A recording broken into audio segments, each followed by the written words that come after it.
Welcome to episode 33 of the Brew Crew Scoop.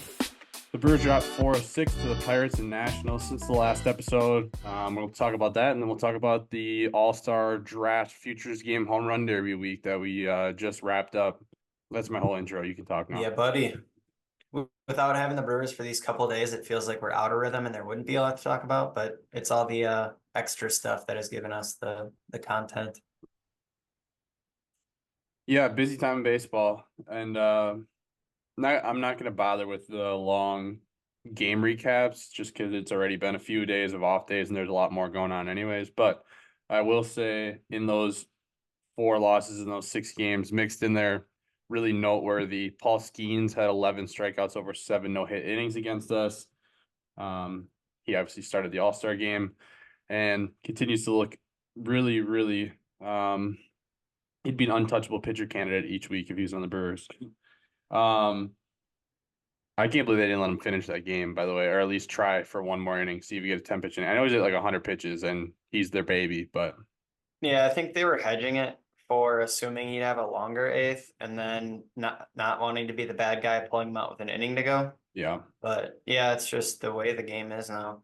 I mean, in reality, I think you let him stay in there unless his stuff is clearly like tailing off and you think it could be of concern. That's kind of my Yeah. thing is like if you like you said about the stuff, there's no rule in human anatomy that 100 pitches is the number. Like Correct.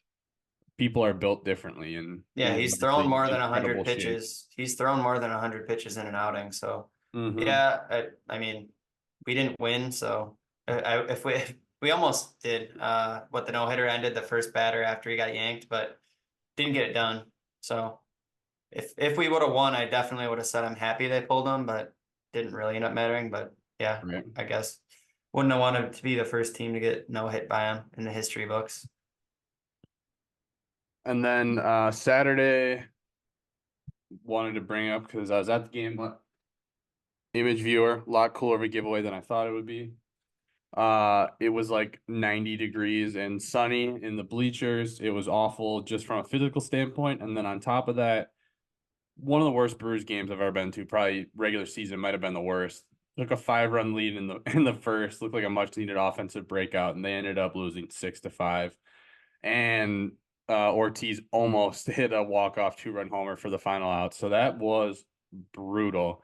Just wanted to point out how demoralizing that loss was. And I think the All-Star break came at the perfect time. Was just going to mention, so in July, they've had Rockies, Dodgers, Pirates, and Nationals.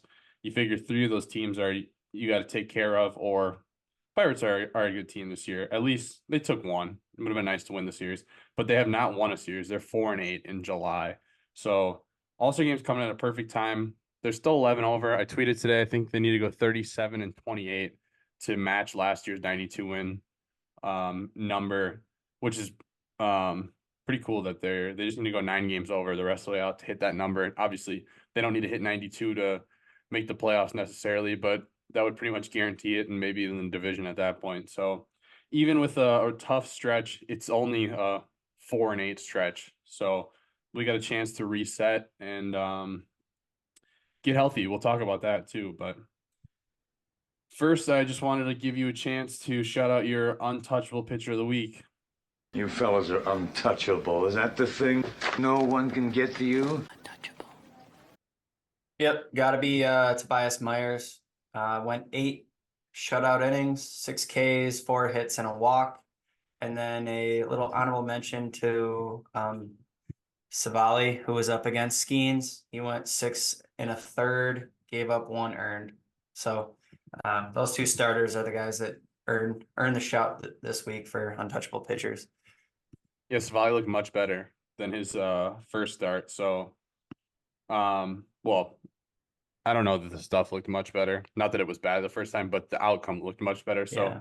One was against the Dodgers and one was against the Pirates, is what Yeah. you're trying to say. that helps. So yeah, I'm optimistic for him for sure. But on the flip side of that, good time to mention it here is Dallas Keuchel's Brewers tenure ended. He had a very poor start in that Saturday game I mentioned against the Nationals. He had a couple good innings, I would say, in his time here. Ended up being 4 starts, I believe, and he'd show little mini flashes of okay, he might be able to make a play, but never could really get you past 3, 4 max into the 5th inning. So, nice little stopgap, I suppose, but I'm glad that we won't be relying on him late in the season. And he did elect free agency today, so not staying in the org at least for now, and I doubt we really make a push to keep him. Yeah, I don't think so. Who was your hot hitter of the week? Stop dropping on fire, Ricky Bobby! I'm on fire! He's so hot right now. Since we last talked, I believe Willie Adames has a 1.295 OPS, or had, I guess. 4 singles, 4 doubles, 2 homers, 5 runs, 9 RBI, 2 walks, and a steal. And right behind him was Sal Frelick with a 1.2 OPS. So 5 singles, 3 doubles, a triple, almost was a home run, but not quite. Sal's not a bopper like that, but he also had 2 steals, 2 walks, 3 runs, 2 RBIs.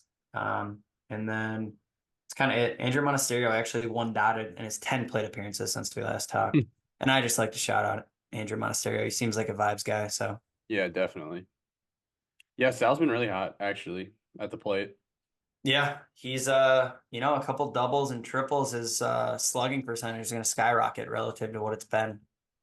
Garrett Mitchell homer too. Wanted to shout that out. Hopefully he can get hot.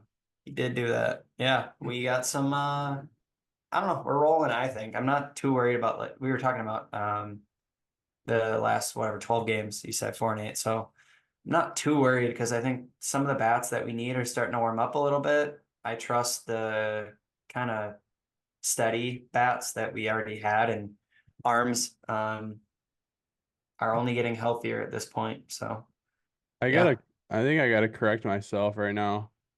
I think it's actually 5 and 8 actually in July. Excuse me, because I'm looking at the schedule right now. I did this fast. 2 against the Rockies, 1 Dodgers, 1 Pirates, 1 Nationals. So 5 and 8 actually. So it's not even as bad as you'd think in July. So excuse me on that. But before we get into the All-Star game fun, and we'll start with features game, just want to do around the farm. Figured it slotted in well here.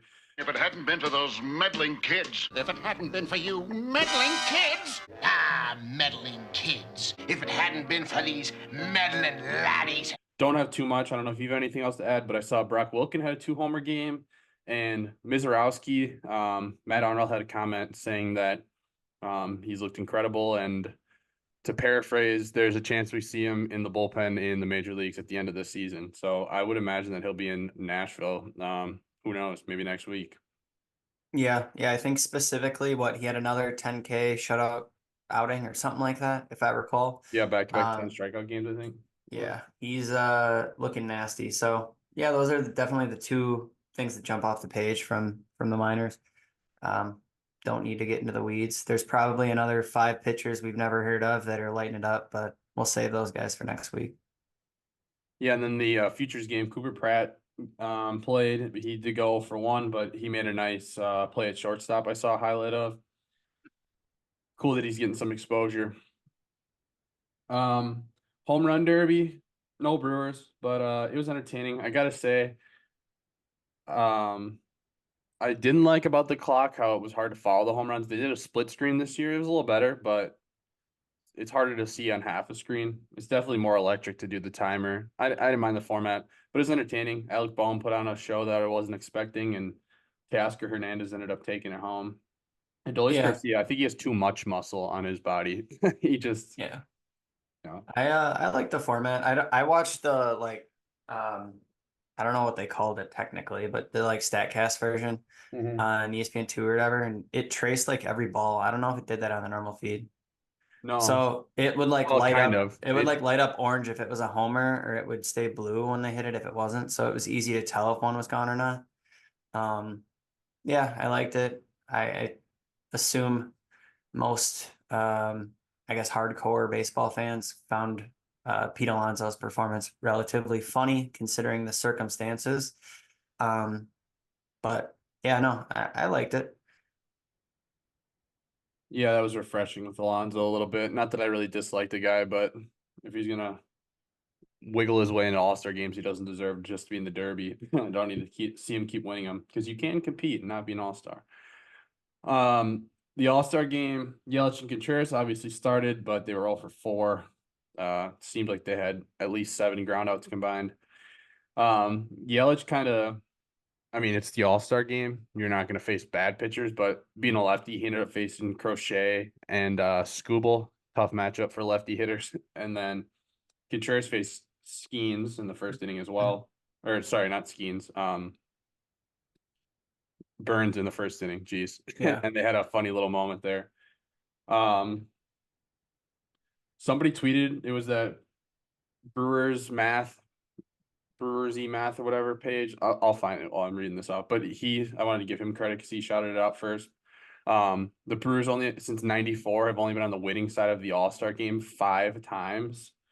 That was from at Big ME Math. It's got the little Brewers hat and the logo. So I did a small little dive into it. They are 5-25 since '94 because they were 1-3 in those 4 years where they were still in the AL. So the National League was winning those, and then they're 4-22 since joining the NL. It's kind of crazy. Yeah, I remember, I mean, that stat won't reflect it, but in my childhood, I was always so excited to watch the All-Star game. And I was like, you finally get a root for some of the other studs around the league. And I was always like, oh, like we are set. And then you play and we just endlessly got ran over. Well, it used to be, I felt like maybe the AL had a tiny little edge because their rosters were built more around one more good hitter with the DH, where the AL could be technically just a tiny bit deeper hitting wise, and obviously pitching's about the same. But now there's no excuse. I don't get it. Yeah, I don't know. I don't have anything else to add from the All-Star game unless you do. We're gonna do a deep dive into the drafts. Yeah, I think the only kind of thing I have from the All-Star game is I believe Teoscar started in center and Yeli was in right, which I just kind of thought was funny because I know it doesn't matter at all, but they still probably should have had Yeli in center. Yeah. Relative or Profar maybe, but not Teoscar in my head. But who cares? Yeah, and then the draft, it was more interesting for me this year just because I know you know, but I tried watching much more college baseball this year than I ever had. So I knew a good amount of the first round picks and even some second round picks. So that was cool to see. But of course, the Brewers took a high schooler in the first round, so I didn't know who it was. But they took a high school outfielder, kind of went down the board a little bit, so I'd like to save some slot money, which seems like might be the new move for some of these teams. Try to save the slot value money early so they can use it to sign more of the later round picks.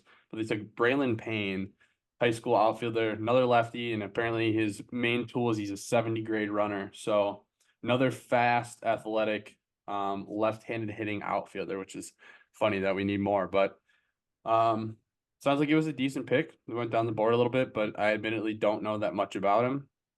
And we can break down some more of the other picks in a second, but before I let you chime in, I was just going to say the breakdown of their draft. They ended up taking 14 right-handed pitchers, 3 left-handed pitchers.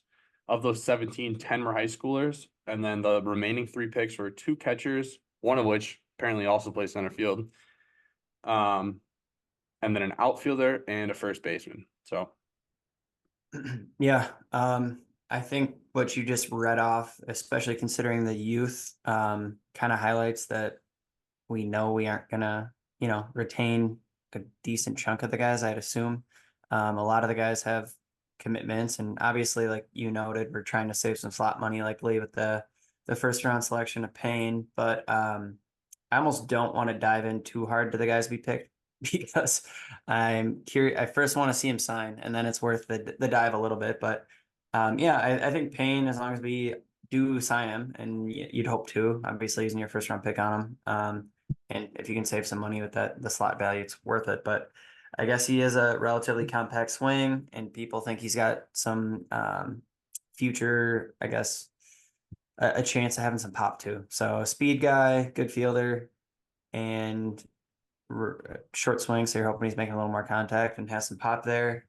Can't complain about that. And then I know from our Tennessee Volunteers, the top pick there was Burke, so a guy we'd already been talking about in the group chat, right? I think there was some texts about some home runs back in, I think it was College World Series. So a guy that wasn't new to you. I don't know if you want to give your eye test on him. Go Vols.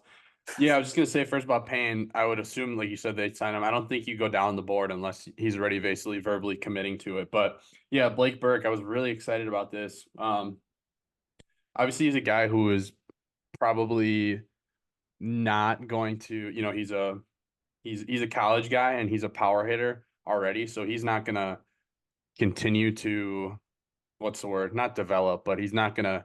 I don't think he'll skyrocket someday. Like you've already seen him close to his ceiling, but really exciting pick. Nice to see him take a first baseman super early. They don't do that very often at all, but he hits bombs, and obviously national champion. Tennessee's got a good following, but I posted some videos of him and got flooded with Tennessee fans saying like, you got a good one. And obviously they know baseball in the SEC. And so I'm really excited about that.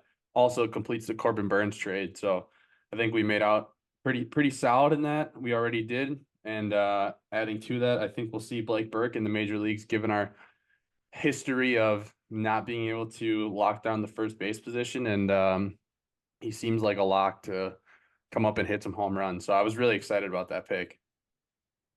Yeah, and he's at least adequate, I think, with his glove at first too, which is good to see. Because sometimes you worry a little bit about where a guy projects in the league, but I think he can hold up first base. So yeah, that was another good move and a guy that obviously we're looking to sign there. And then the next two picks were both high upside New Jersey high school arms. Both guys sit near mid 90s, and I think we signed. I don't know how to pronounce his name yet. Is it McCage? I think it's Message. Yeah, I think it's pronounced Message. Even Message. Yeah, that makes sense. sense. I saw a lot of message received wordplay from. Gotcha. Well, now I learn. That's what happens when you only watch audio-less video and then read stuff. But we signed him today, over slot as expected.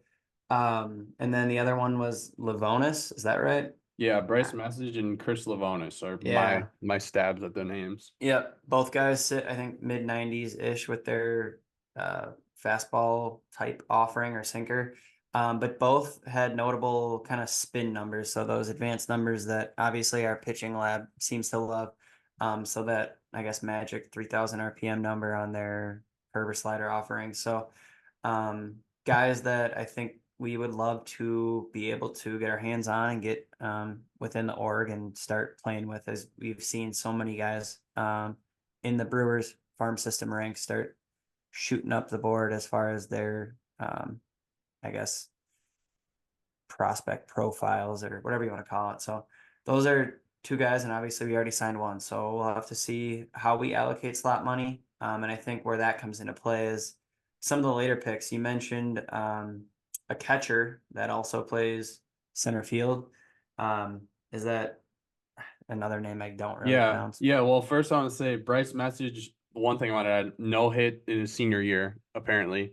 It looked like it was only like 25 innings or something, but it was just it was, I think, just under. I double checked. I looked up the high school stats. But then Message and then Nunnally, I believe it's pronounced, James Nunnally, that you talk about, the catcher who also plays outfield.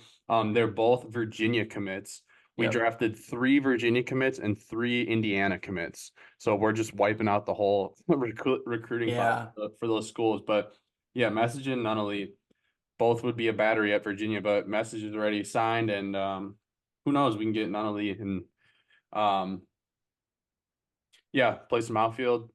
Admittedly, don't know anything about him prior to this, but it looks like he is a guy that's really most likely going to college from what I saw, because people were saying it was like an extreme value play if we are able to keep him there. But I mean, we'll just have to see how the slot money starts filling out, because if we have enough, maybe we are able to pull it off. But I think he's a guy that they said they're not sure if he'll, project as a catcher or not, but they really like his bat. So Yeah, obviously love that. And I know we picked a ton of well, the Indiana commit might start to play into what I'm about to say, but a ton of guys from the Midwest, which was kind of funny. Whether it's high school arms, there was a kid out of Wisconsin, I think our 19th Noah Weck, round. yeah, 19th round out of Manitowoc, Lincoln. Yeah, and then a number of Midwesterners and high school heavy, but a couple of nice college arms too. Mason Molina out of Arkansas, I was reading up on a little bit, and they think he Yeah, can. Healy, hard thrower. That kid from, was it Tulane? Yep, Uh, I think so. he looked pretty nasty in a video I saw. Yep, and then there's a college pitcher out of TCU as well that had some interesting spin stats. So go figure, a lot of the guys we're drafting have pretty similar-ish profiles with some of the spin and some of those advanced metrics that our front office seems to love. But again, I think we just kind of got to wait and let the dust settle and see who we actually are able to sign and where all this slot money goes before we fall in love with anybody. But yeah, it was a fun draft, I think. It was just kind of funny that off the bat we went center field, then we went first base, and then pitcher. basically just pitchers. We did take a shortstop. I didn't say that towards the end. High school shortstop. But yeah, out of Tulane, that was Chandler Welch in the 6th round. Forgot that we took that Dallas Baptist pitcher in the 3rd round. Yep. Jaron DeBerry. He looked really good too. I mean, Mhm. everyone throws 95 nowadays, it seems, but they all looked good. Dallas Baptist has a really good reputation for baseball that you wouldn't see in other sports. Yeah.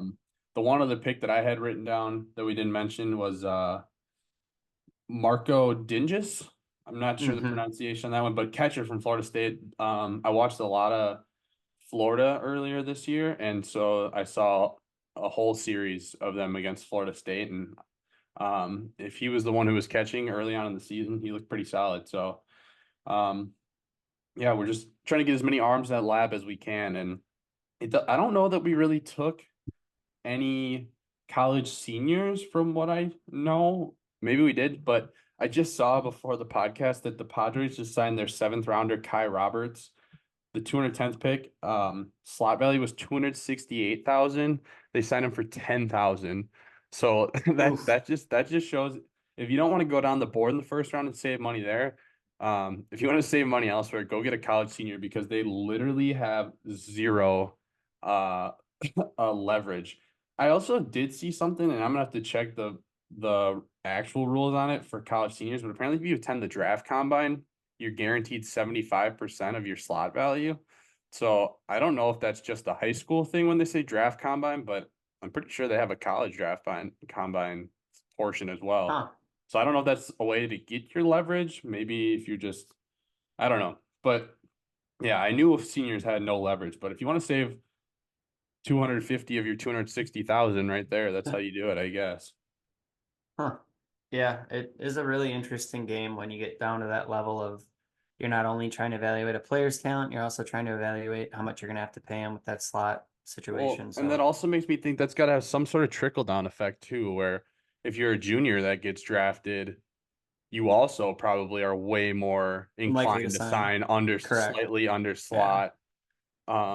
Because next year, even if you do get picked higher, you have no leverage. So I feel like really the only ones with leverage at this point are, I guess, JUCO guys who have more than a year left or high school seniors. So yeah, weird game. I can't imagine trying to draft.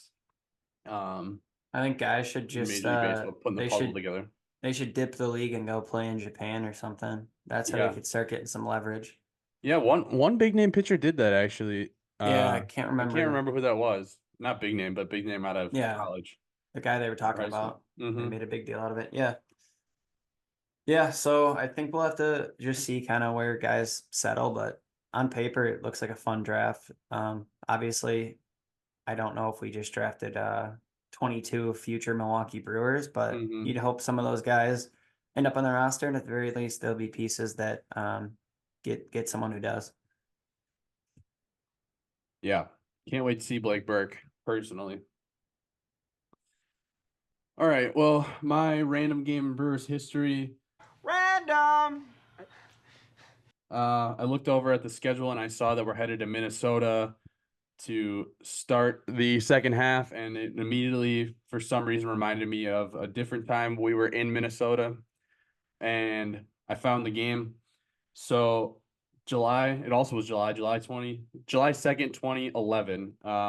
Brewers were in Minnesota. Chris Narveson versus Carl Pavano. Brewers starting lineup was Ricky Weeks, Nigel Morgan, Ryan Braun, Prince Fielder, Matt Gamble, Uni B, Mark Kotze, Jonathan Lucroy, and Craig Counsell. The Twins were up 7-0 after 4 innings. I vividly remember this game. I was at a family friend get together, and I was watching the game. I was like, dang, it's 7-0 already after 4. All earned off of Narveson, including a home run by Michael Kadire. After that, Marco Estrada came in 2 1/3 scoreless. Takashi Saito had a scoreless inning. And for the Brewers offensively, Lucroy had an RBI single, Nigel Morgan a 2-run homer, Braun RBI ground out, Lucroy another RBI single, Nigel Morgan 2 RBI double to tie it in the top of the 9th, and then George Kataris RBI single in the top of the 9th to give them the 8-7 lead. They scored 8 unanswered. John Axford came in and had a scoreless 9th inning for the save with 2 strikeouts. Brewers won 8-7. So completely flipped the script on it. Great game. Great game. And I just remember because Nigel Morgan really unloaded on a baseball, which he didn't do very often. My beer of the week. I'll have a brewski, Charlie. Well, there's nothing like a cold one after a long day, huh? Oh, yeah. I've been known to drink a beer or two. It's Friday. I was at Lakefront Brewery. I had never been on the brewery tour, and one of the beers I tried, and I ended up, when I got my glass, they got a random beer printed on it, and it was also the beer that was on the glass. So I got to go with the Lakefront Hazy Rabbit IPA, New England IPA. On the can or on the box, it says Mosaic, Eldorado, Azaka, and Cashmere hops, delivering papaya, grapefruit, and pineapple. So give it a try. Lakefront Brewery, shout out. A lot of good beer there. I think they got it's like a yellow can, right? That's Yep. one of the more popular Lakefronts. Yeah, so one of the other things I learned at Lakefront is not only is they do a lot, they explain the difference between like ales and lagers. They do a lot of lagers. So a lot of their dark beers are like, they're not like the thick, heavy dark beers that you get pretty much anywhere else. So if you're not a dark beer person, you should try their dark beer, first of all. And then the second thing is they have Bernie's Chalet from County Stadium in the brewery, like on the tour. And they said they used to charge $5 to go down the slide until someone got hurt. And they don't do that anymore. But apparently they bought it for like whatever, 10,000, and the Brewers tried to buy it back a few years into Miller Park for 60,000. They agreed, or they said they get back for free actually, because the guy's a big Brewers fan, but he just wanted a big Lakefront logo on it. And Miller of Miller Park, if you're familiar with the brewing company, said no thanks. So they still had the chalet there. It was pretty cool to see. Huh. Nice. Yeah. It's a cool place, except for it's on a river, not on a lake. Correct. All right, final thoughts. I just had 2 things. First thing is I saw a dude catch a Eugenio Suarez home run. He Diamondbacks fan caught his home team home run, and it cashed his bet to hit. So talk about good luck. So that's pretty cool. And then the other thing was Iowa House Representative JD Schulten, 44 years old, is a former pro pitcher. His buddy is still coaching the Sioux City team in the American Association, so like the Milkmen, and called him up 3 hours before game time, said, we've used 10 pitchers in the last 2 days. Can you come out and make a start? He ended up going like 6 or 7 innings and 2 runs. So he earned himself a second start. I thought that was a pretty incredible story. I mean, his second start went well too. Yeah. I was looking at his baseball reference page. The gap between his first time playing on the team and now is like 15 years, but his stats are better now. Yep. And that league is no joke. I don't know how good Sioux City is. I've never really heard too much about them, but whoever their opponent was, it's that's not just a pro league you sneeze at. The American Association's pretty legit. So I thought that was a really cool story. Yeah, sweet. I guess for my final thoughts, one of them yesterday, I was driving and I had to exit and I was going south of the stadium, and Apple Maps still tells me to go left onto Miller Park Way. So I just want to shout out Apple Maps for dead naming. What is it now? Brewers Boulevard or some shit? I think it's like Brewers Way. Yeah. Well, still Miller Park Way to the real ones.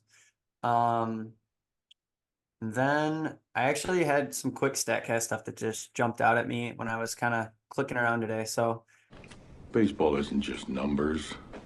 It's not science. You sure about that? they have a metric, I guess. It's called active spin. So it's the percent of spin on the ball that contributes to movement. And then they calculate it literally from observed spin when the ball leaves your hand. There's also a like metric where they try to estimate the spin based on movement. So it's like a back end calculation, but this one is the one that measures the actual spin when the ball is released. But it caught my eye because the league leader in 3 different pitches are on the Brewers.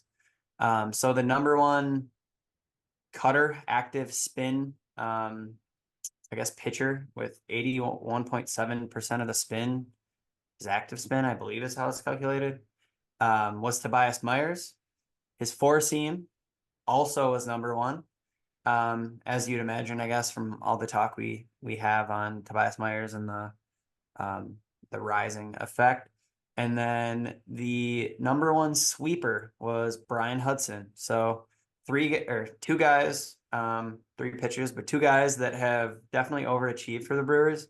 Happen to be really elite with a couple of their pitches and the spin on them. So whether that's the lab or that's the guy or a little bit of both, not surprised to see that, judging on how they've performed so far. And then I thought of this earlier, but I'll hit you with it quick. And I already have a list, so I'll let you go as far as you can think.